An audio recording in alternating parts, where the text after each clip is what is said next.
জন্য ওরা বলুন? আমাদের কোনো মারছে রীতিমতো, ধাক্কা মারিনি, নিজে থেকে পড়ে গেছে। সরকার এটা নাটক হচ্ছে, উনি ইচ্ছা করে পড়ে গেছে, ওনাকে কেউ ধাক্কা মারেনি, ইচ্ছা করে পড়ে গেছে পুলিশ, ইচ্ছা করে নাটক করছে, নাটক। এইবার কিন্তু বিকাশ ভবন থেকে কর্মচারীদের বেরোনোর যে পদ্ধতি সেটা শুরু করা হলো।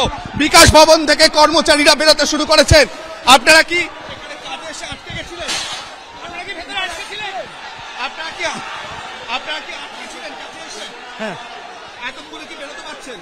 এইমাত্র বেরোলাম, বুঝতে পেরেছি।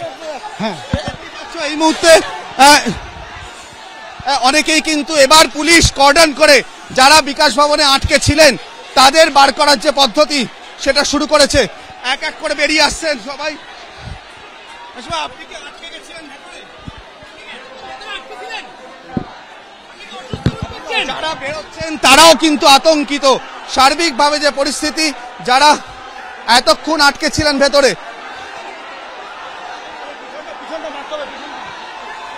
এবং এখনো প্রচুর মানুষ ওপরে অপেক্ষা করছেন, তারা কিন্তু এখনো বেরোতে পারেননি। তারা ছাদ এবং বারান্দায় তাদের নির্দিষ্ট যে ডিপার্টমেন্ট সেই জানলা থেকে পুরো পরিস্থিতি দেখছেন।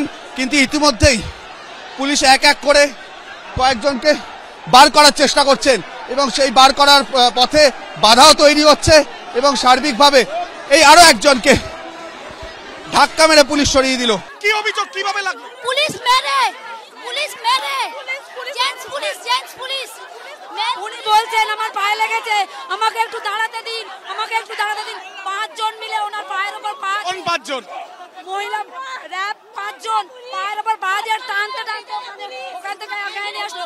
আমি ধরেছিলাম বলে আমাকে এখানে একটা হেলমেট ছুঁড়ে মারলো, চশমাটা খুলে গেল আর ওনার পায়ে ডিসপ্লেস হয়ে গেছে। আপনারা দেখুন, এই হচ্ছে পুলিশ। ইতিমধ্যে দেখা যাচ্ছে যে একজন গুরুতর আহত হয়েছেন।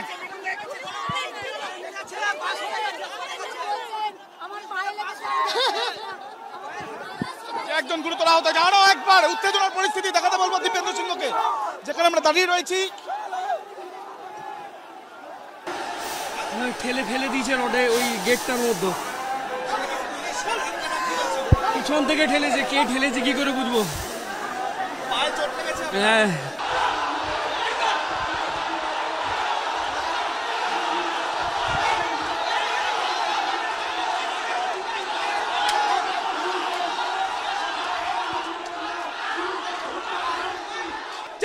আমাদের চাকরি খেয়ে নিয়েছে, তারপরে চোর সরকার আমাদের উপর অ্যাটাক করছে। আমরা এখানে অবস্থান বিক্ষোভ করবে।